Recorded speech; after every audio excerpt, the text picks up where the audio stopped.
Hello students, good morning. Welcome to the chemistry class. छात्रों, आज हम पढ़ाने जा रहे हैं आप सभी छात्रों को इंटर यानी क्लास 12th का पहला चैप्टर प्रारंभ कर रहे हैं, जिसका नाम है ठोस अवस्था।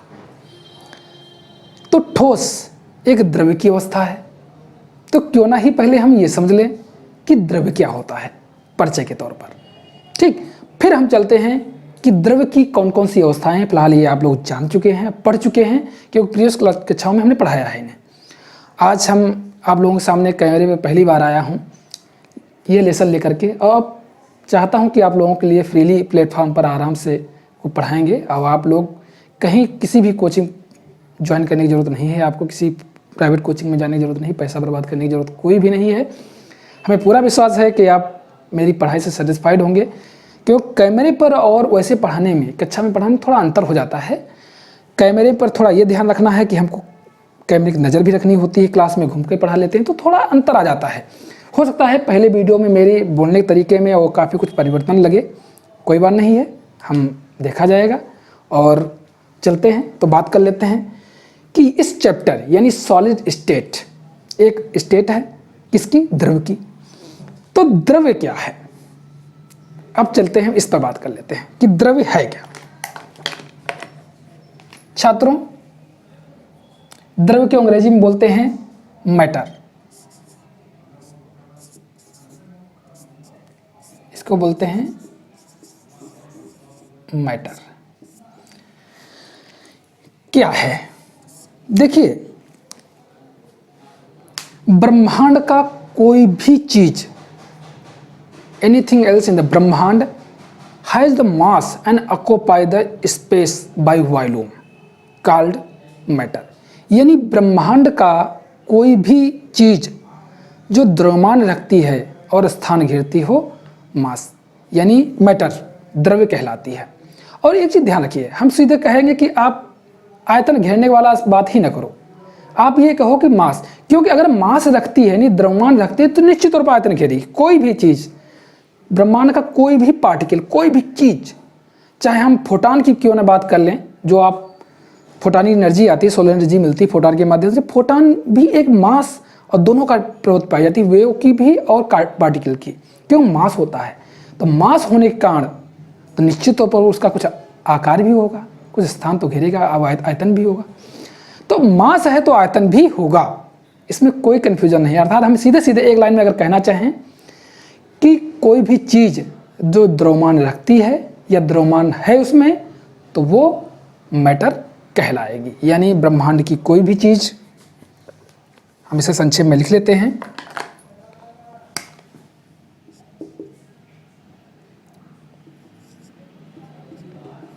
ब्रह्मांड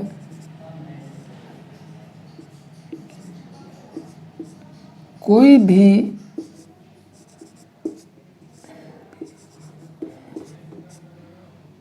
चीज जो द्रव्यमान रखती है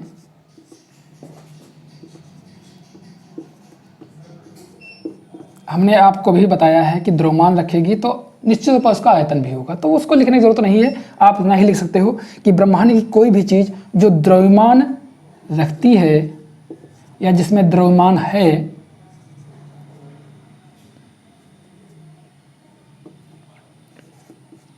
द्रव्यमान रखती है,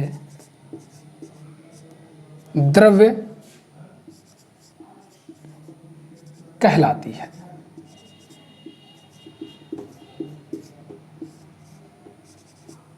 छात्रों, मैं चाहूंगा कि आप लोग इसे अपनी नोटबुक में नोट भी करते चलें। और आपका ये समझ लीजिए पहला चैप्टर हम शुरू कर रहे हैं, आगे भी अन्य चैप्टरों को बहुत अच्छे से कोशिश करेंगे पढ़ाने की कि आप लोगों को समझ में आ जाए।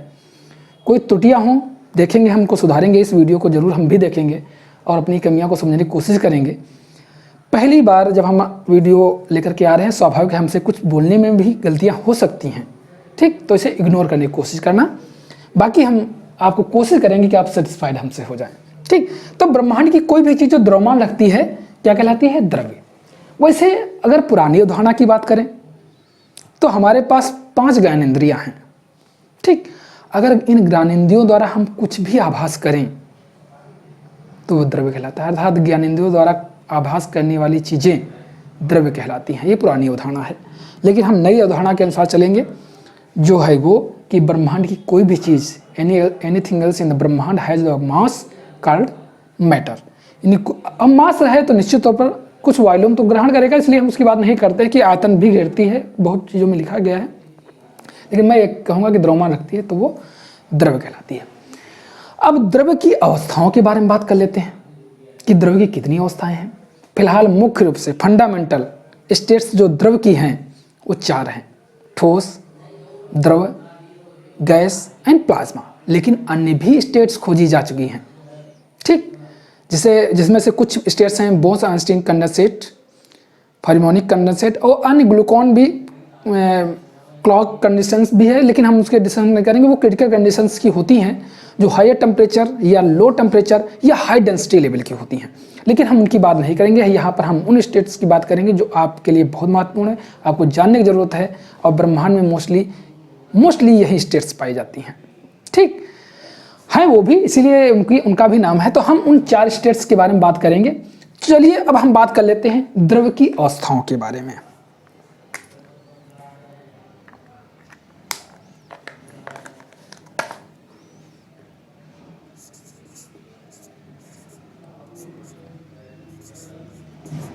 की अवस्थाएं,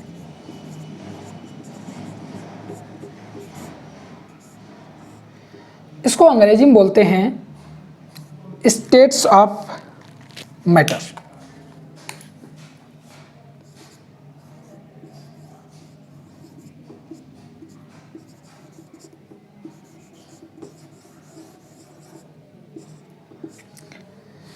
द्रव की अभी हमने बताया कि द्रव की मुख्यतः 4 अवस्थाएं होती हैं, ठीक। हम इन 4 अवस्थाओं के बारे में बात कर लेते हैं यहाँ पर, ठीक।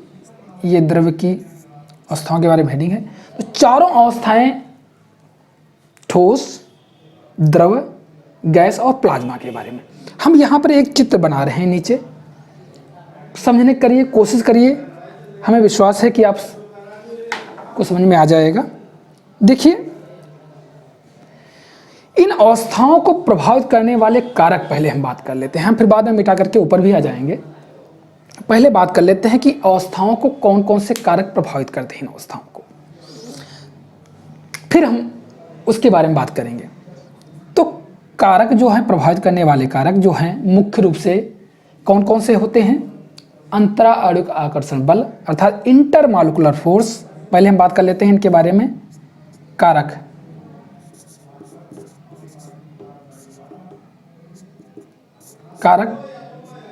कौन से कारक जो इसको इन अवस्थाओं को प्रभावित करते हैं, मुख्य रूप से कौन कौन से कारक होते हैं?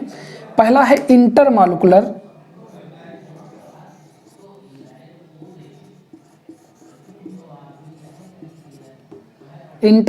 फोर्सेस, यानी इसे बोलते हैं अंतराणुक बल। दूसरा है कौन चीज? थर्मल एनर्जी, जो टेम्परेचर से जुड़ी होती है।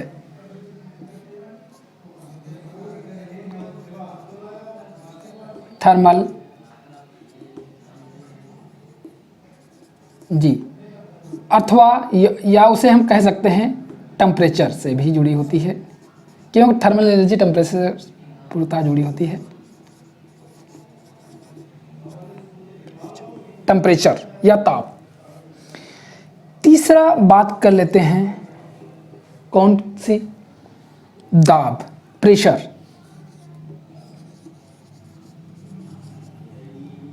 यानी दाब। और चौथी अणु की प्रकृति भी होती है, लेकिन हम वो बात नहीं करेंगे।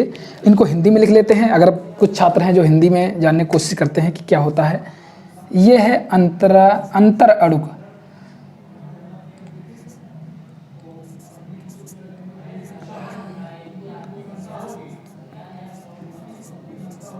इसमें त्रुटि हो सकती है, इंग्लिश में थोड़ा अंतर में थोड़ा कन्फ्यूजन है। अंतराणुक आकर्षण बल,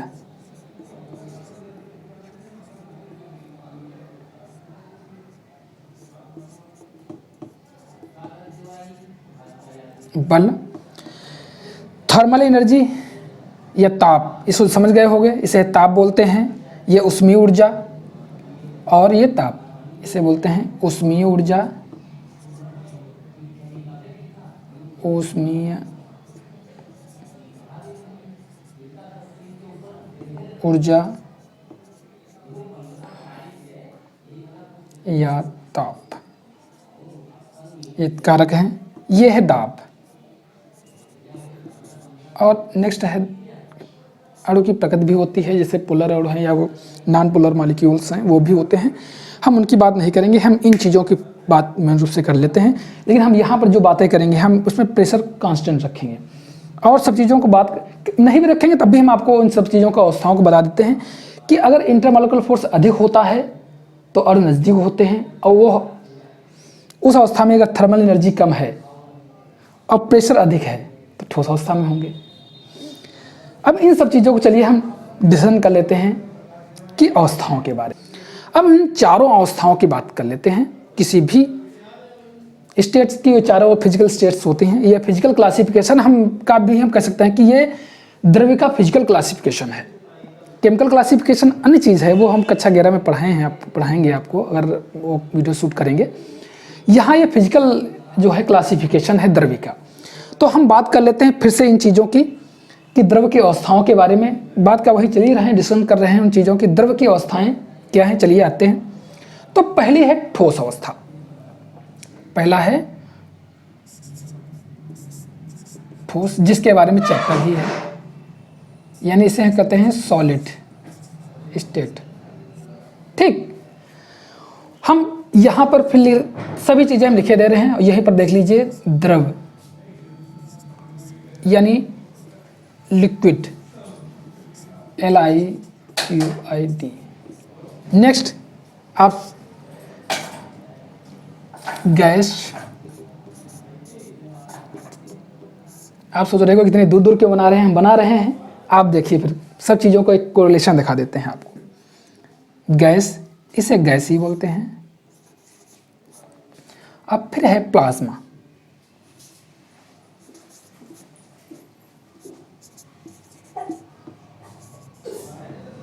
और इसे हम प्लाज्मा ही कहते हैं। चलिए अब इन स्टेट्स के बारे में बात कर लेते हैं।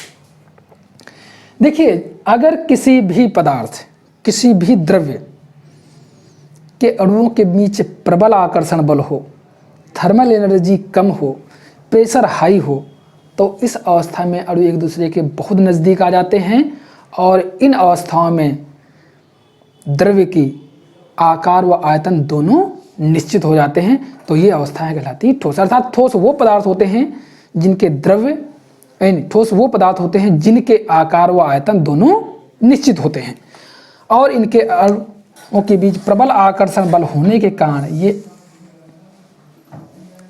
एक दूसरे के बहुत ही नज़दीक होते हैं। चलिए हम जैसे यहाँ पर एक आपको बना करके दिखाई दे रहे हैं।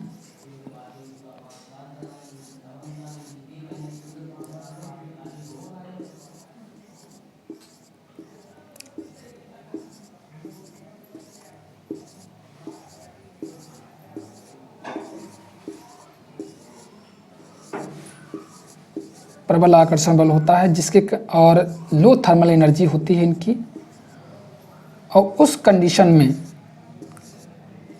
इनका आकार व आयतन दोनों निश्चित हो जाते हैं और इसलिए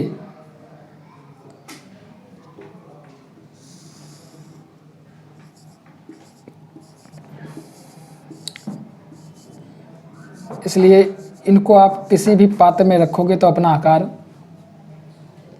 या आयतन में कोई परिवर्तन इनका नहीं होता। जैसा आकार है वैसा ही रहेगा, वो आयतन भी उतना ही रहता है, उसमें कोई परिवर्तन नहीं होता है। और इनके बीच क्या होता है, लक्षण हम लिखे दे रहे हैं बहुत संक्षेप में, यहाँ पर समझ लीजिए। प्रबल आकर्षण बल, प्रबल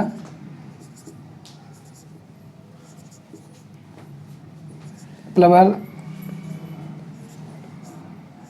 अणुक आकर्षण बल,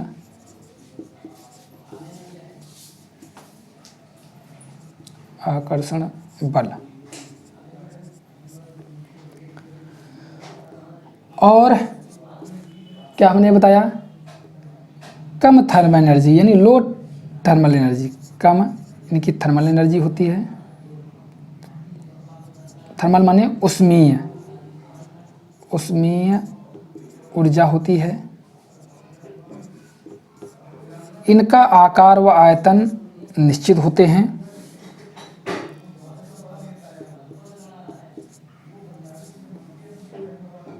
व आयतन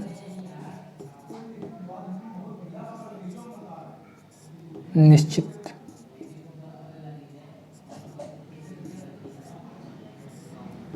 होते हैं। ठीक, प्रबल अंतराल आकर्षण बल होता है। उष्मीय ऊर्जा यानी थर्मल एनर्जी इनकी कम होती है और जिसके कारण इनका आकार व आयतन दोनों निश्चित होते हैं। और इनके से बहुत से उदाहरण हैं। आप जितने भी साल्ट्स ले रहे हैं, मेटल्स मोस्टली जो आप बर्तन यूज कर रहे हैं, आप देख रहे हैं ये भी क्या है, ठोस अवस्था है। इसमें जो हम लिख रहे हैं वो द्रव अवस्था की है। लेकिन ये सब चीज़ें हैं, ये बोर्ड भी ठोस है, दीवार भी बनी हुई है, ये सब ठोस है। तो ये तुम्हारे उदाहरण, इनको उदाहरण देने की जरूरत हम नहीं समझ रहे हैं। लेकिन अब हम क्या करते हैं, इसी अवस्था में अगर हम ऊर्जा दे दें, हीट दे दें, यानी उष्मीय ऊर्जा इसको प्रवाहित कर दें किसी भी तरीके से, हीट दे दें या ऊर्जा दे दें या टेम्परेचर बढ़ा दें,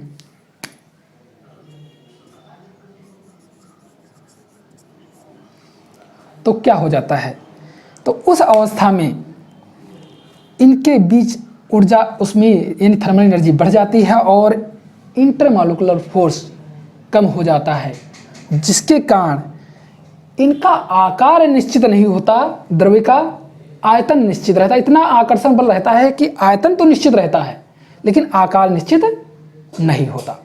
ठीक, तो क्या हो जाता है, वो फिर द्रव में कन्वर्ट हो जाते हैं। अर्थात द्रव्य की बात करें, द्रव्य नहीं, द्रव में याद रखना, द्रव्य के अंतर्गत ये सब आ रहे हैं। द्रव एक स्टेट है जिसमें कंप्रेसिबिलिटी इसकी अपेक्षा अधिक होती है और वहां पर उसका आकार तो निश्चित नहीं होता पर आयतन निश्चित होता है। ठीक, और यहां पर अणुओं के बीच एक चीज और बताना चाहूंगा, यहां पर भी ध्यान लीजिए। जो चौथा पॉइंट इसमें समझ लीजिए कि जब आकार आयतन निश्चित होता है तो अणुओं के बीच स्पेस कम होता है। ठोस में क्या होता है,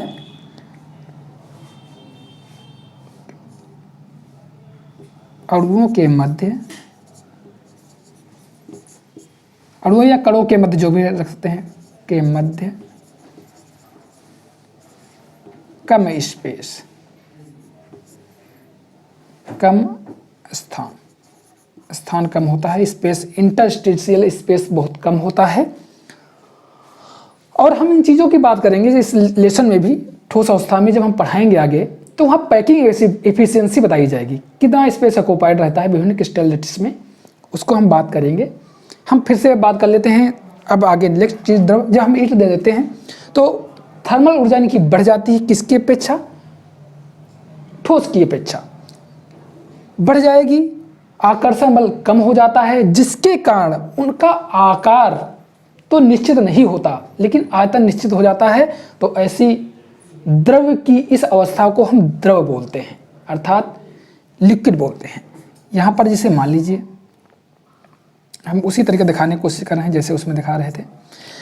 और इस अवस्था में इनके बीच जो दूरियां हैं अणुओं के मध्य, वो दूरी बढ़ जाती है, अर्थात अणुओं के मध्य जो स्थान है, कम स्थान है, वो स्थान थोड़ा बढ़ जाता है, इंटरमॉलिक्यूलर स्पेस बढ़ जाता है। तो यहाँ पर अणु थोड़ा दूर हो जाते हैं देन किसकी अपेक्षा, ठोस की अपेक्षा। ठोस की अपेक्षा अणु थोड़ा इसमें दूर होते हैं, लेकिन गैस की अपेक्षा अणु नज़दीक होते हैं, ये ध्यान रखिएगा। और यह इसकी अपेक्षा इसमें कंप्रेसिबिलिटी अधिक होती है क्योंकि इंटरमॉलिक्यूलर स्पेस ज़्यादा होता है, या इंटर पार्टिकल स्पेस हम कह सकते हैं कि ज़्यादा होता है, जिसके कारण ये कंप्रेस हो सकते हैं। इसमें क्या होता है, ठोस की अपेक्षा, यहाँ पर फिर से इन्हीं पॉइंटों पर नोट कर लेते हैं। ये एक चीज़ ध्यान रखिए, हम पहली अवस्था थी, दूसरी अवस्था थी, फर्स्ट, दूसरी, तीसरी अवस्था, नोट कर लें थोड़ा, इन चीज़ों में भी पहला वीडियो हो थोड़ी त्रुटियाँ हो सकती हैं। अब हम बात कर लेते हैं कि इस स्टेज में क्या होता है। ठोस की अपेक्षा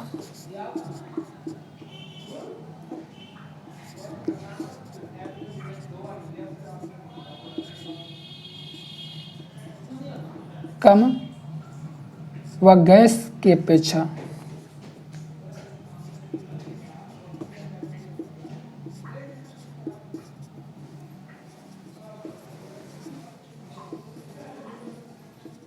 अधिक आकर्षण बल,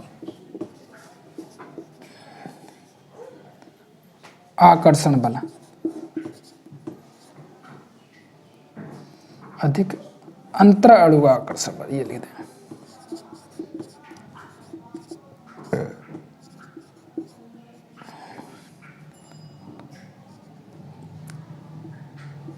आकर्षण बल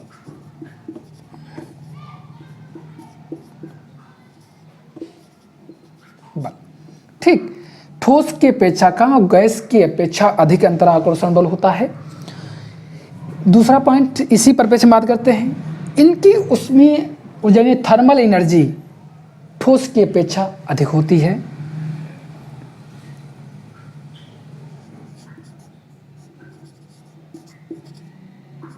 अधिक उष्मीय ऊर्जा ठोस की अपेक्षा अधिक, लेकिन गैस की अपेक्षा ये कम होती है। हम ठोस के परिप्रेक्ष्य में बात कर रहे हैं इसकी अपेक्षा। तीसरा है, इस अवस्था में अब क्या होता है, जब ठोस की अपेक्षा कम तथा गैस की अपेक्षा अधिक आकर्षण बल होता है और कि उसमें देखिए थर्मल एनर्जी क्या करती है, मॉलिक्यूल को एक दूसरे नज़दीक आने से रोकती है, जिसके कारण इनके बीच लगने वाला इंटरमॉलिक्यूलर फोर्स कम हो जाता है। और इस अवस्था में जो ठोस में था उसमें अपने आकार जो निश्चित रहता था, आकार अब निश्चित नहीं रहेगा, अर्थात आयतन तो निश्चित, इतना आकर्षण बल रहता है कि आयतन निश्चित रहेगा, अर्थात इस कंडीशन में क्या होगा, आकार निश्चित नहीं होता, यानी not define not fix the shape but fix the volume. तो आकार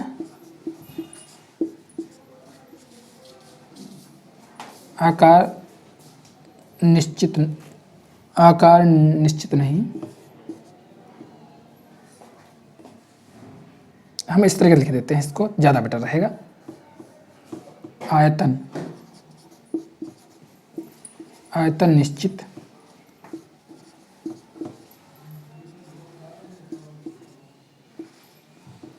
पर आकार नहीं, अर्थात जिस पात्र में भी रखा जाएगा उसका आकार ले लेता है। और अणुओं के मध्य, चौथा पॉइंट समझ लीजिए, इसके पर क्या होता है कि अणुओं के मध्य इसकी अपेक्षा स्पेस, इंटरमॉलिक्यूलर स्पेस अधिक होता है, यानी अणुओं के मध्य जो स्थान है वो ज़्यादा होता है इसकी अपेक्षा। अणुओं या कणों के बीच हम कह सकते हैं अणुओं के मध्य अधिक स्थान, किसकी, ठोस की अपेक्षा,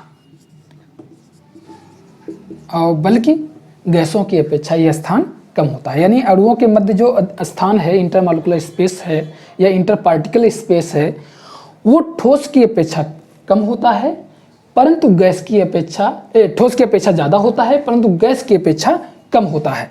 तो ये द्रवावस्था हो गई। एक चीज़ ध्यान रखिए, ये पॉइंट बहुत महत्वपूर्ण होता है कि आकार व आयतन दोनों निश्चित होते हैं।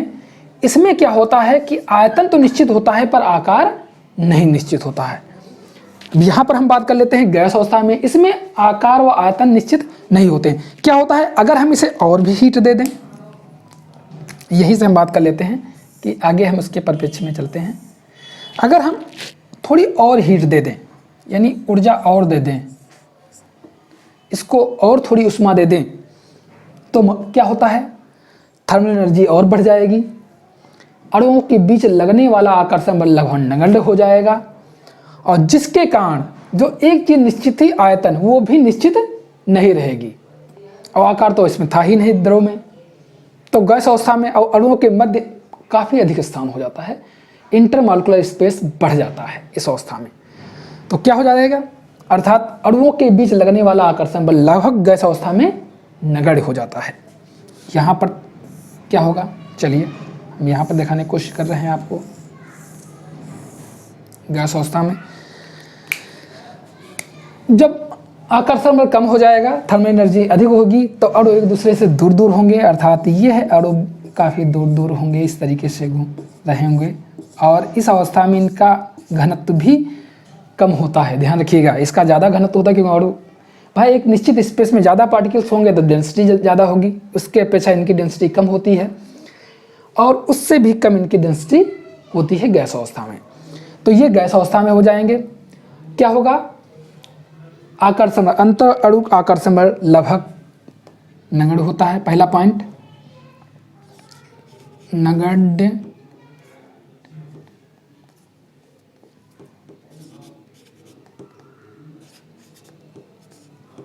आकर्षण बल, अंतर बन नहीं पा रहा, नीचे कारण काफी, हम इसे लिख रहे हैं नगण्य आकर्षण, नगण्य अंतर अणु आकर्षण बल, आकर्षण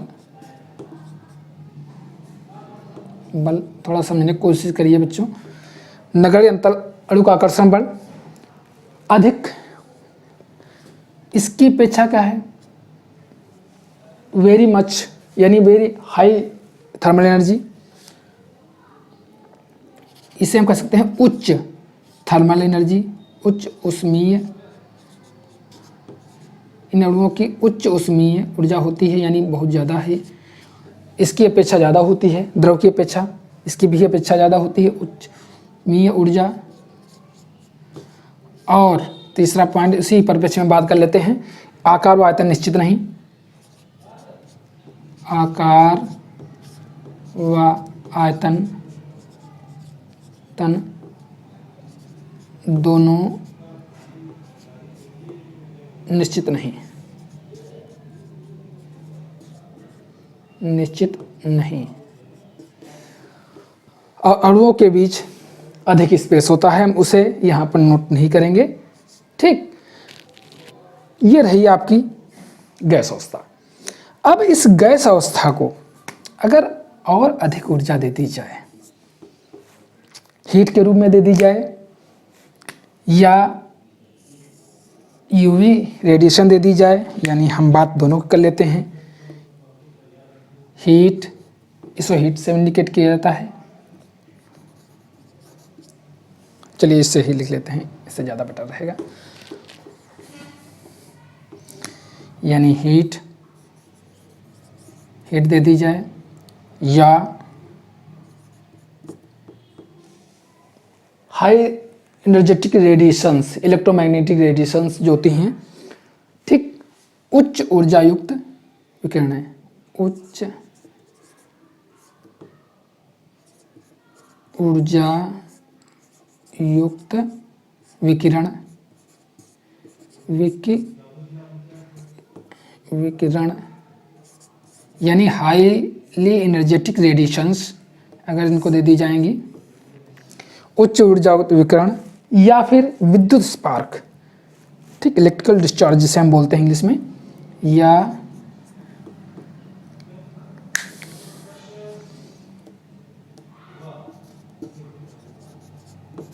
विद्युत स्पार्क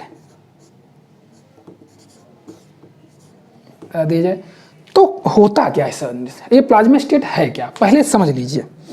इस अवस्था में क्या होता है कि हम दे देंगे तो यही अणु जो गैसीय अवस्था में, एक चीज ध्यान रखिए, आयन मंडल में प्लाज्मा का बना होता है, जो कि वायुमंडल यानी एटमॉस्फेयर का एक पार्ट है, एक हिस्सा है, ठीक, वो प्लाज्मा का बना होता है। अब प्लाज्मा बनने पहले समझ लीजिए यहाँ पर क्या है, अगर हम इनको और ऊर्जा दे दें हीट के रूप में या हाई एनर्जेटिक रेडिएशंस के माध्यम से या विद्युत स्पार्क के माध्यम से, तो क्या होते हैं गैस अवस्था के अणु, देखिए आकार व आयतन दोनों, अगर इनके बीच लगने वाला आकर्षण बल अपोजिट चार्ज बन जाएंगे तो आकर्षण बल प्रबल हो जाएगा, अभी वो भी बता देंगे आपको। अब उसमें ऊर्जा भी इनकी ज़्यादा होती है, हाई एनर्जेटिक रेडिएशंस के कारण इनकी ऊर्जा मॉलिक्यूल की बहुत अधिक होती है। और जब ऊर्जा ज़्यादा होती है तो कुछ अणु या परमाणु या आयन बनते हैं। कैसे, किस तरीके से, वो हम आपको बताते हैं, समझ लीजिए। कि जैसे मान लीजिए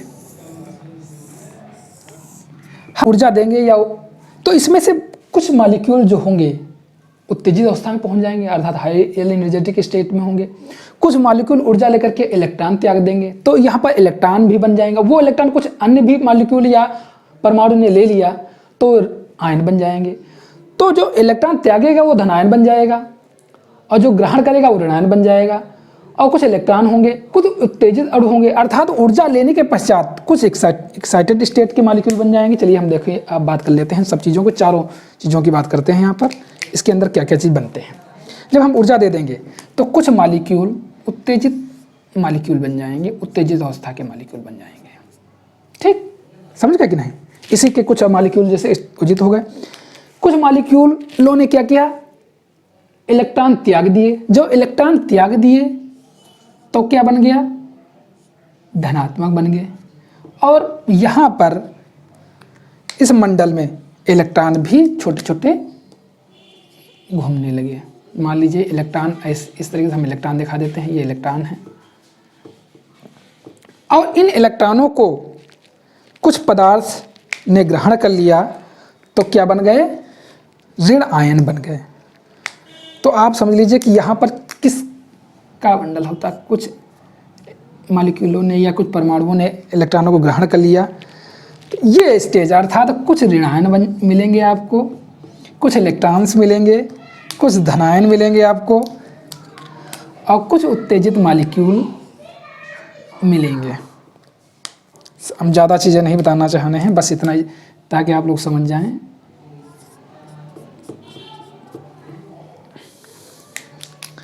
ये देखिए, ये इलेक्ट्रॉन्स हैं, ये क्या हैं, यहाँ पर लिखे दे रहे हैं इलेक्ट्रॉन्स। ये उत्तेजित अणु हैं, उत्तेजित अणु या परमाणु, उत्तेजित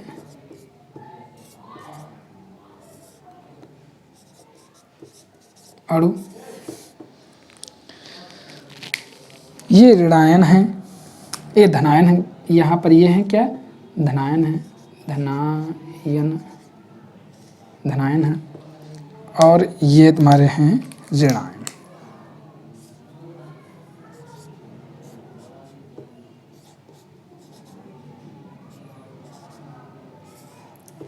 तो ये क्या हो गया, आप क्या को लग रहा है, अर्थात यहाँ पर जब हम ऊर्जा या उच्च रेडिएशन देते हैं तो यही मॉलिक्यूल कुछ इलेक्ट्रॉन त्याग देते हैं, तो इलेक्ट्रॉन भी मंडल में हो जाते हैं। इलेक्ट्रॉन त्यागेंगे धनायन बनेंगे, और वही इलेक्ट्रॉन कुछ अणु या परमाणु ग्रहण करेंगे तो ऋणायन बनेंगे। तो यहाँ पर धनायन, ऋणायन, इलेक्ट्रॉन व उत्तेजित अणुओं का एक पूरा मंडल बन जाता है, जिसे हम प्लाज्मा अवस्था कहते हैं पदार्थ की। और यह वायुमंडल का ऊपरी सेगमेंट है, जिसमें हम एग्जोस्फीयर और थर्मोस्फीयर आता है, और कुछ मेसोस्फीयर भी इसका हिस्सा आ जाता है, जहाँ पर ऐसी अवस्था पाई जाती है। इसे हम प्लाज्मा अवस्था कहते हैं। इस अवस्था में सेम चीज़ है, आकार व आयतन दोनों निश्चित नहीं होते। उच्च ऊष्मीय ऊर्जा अर्थात हाई एनर्जेटिक एनर्जी होती है, उच्च थर्मल एनर्जी होती है, इनकी हाई काइनेटिक एनर्जी भी होती है, सेम कंडीशन मान है। और आकर्षण बल की बात करें तो अपोजिट आयनों के बीच विद्युत आकर्षण बल होता है। ठीक, तो यहाँ पर हम संक्षेप में लिख सकते हैं कि यहाँ पर जो पाया जाता है, लिख लेते हैं इसी परिप्रेक्ष्य में, विपरीत आयनों के बीच आकर्षण, विपरीत आयनों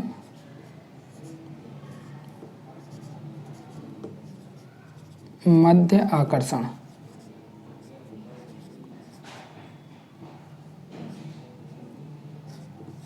आकर्षण। दूसरा, उत्तेजित उच्च ऊर्जा, उसमें ऊर्जा होती ही है, चलिए ये भी मान लेते हैं, मान क्या सच्चाई है, उच्च उसमें ऊर्जा भी होती है, ऊर्जा।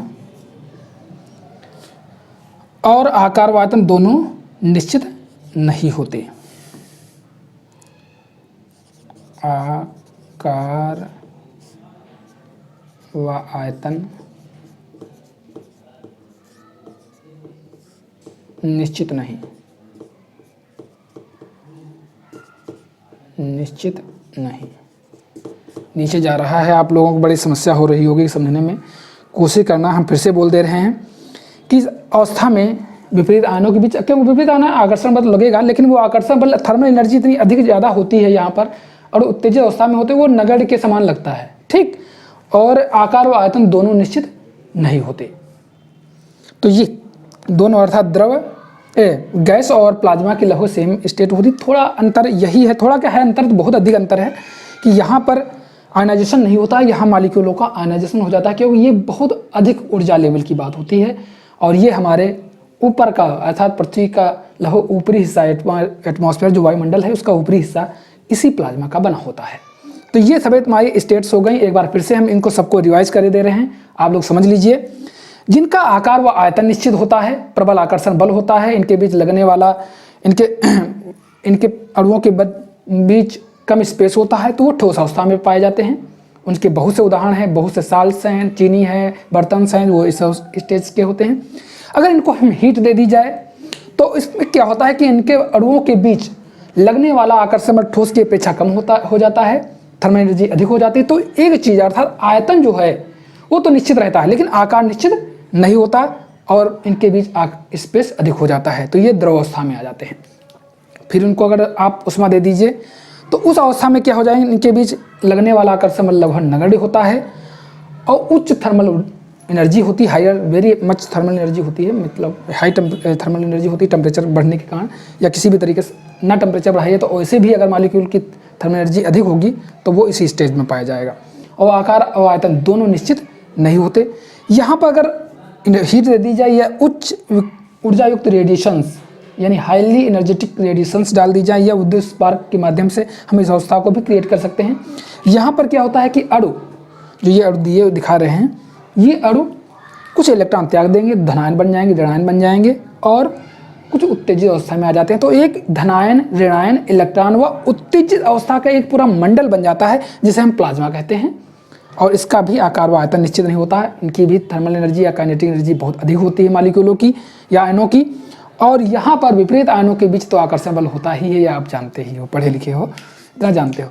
तो चलिए ये स्टेट्स रही छात्रों, हमें पूरा विश्वास है कि स्टेट्स यानी द्रव की जो थी उनके बारे में मैंने बताया, द्रव्य क्या होता है, इन सब चीज़ों को बढ़ाया, आप लोगों को समझाया है, पढ़ाया है। हमें पूरा विश्वास है कि आप सेटिस्फाइड होंगे। और अगली बार हम नेक्स्ट क्लास लेंगे जब हम बात करेंगे कि ठोस सॉलिड स्टेट में सॉलिड कितने प्रकार के होते हैं, ठीक। तो वो हम बात करेंगे अगले इसमें और अगले वीडियो में। तब तक हमारे इस चैनल को बने रहिए, सब्सक्राइब कर लीजिए दोस्तों। अगर आप लोगों ने, छात्रों ने, किसी ने नहीं सब्सक्राइब किया है, सब्सक्राइब कर लीजिए। और हमें पूरा विश्वास है कि आप मुझसे सेटिस्फाइड होंगे।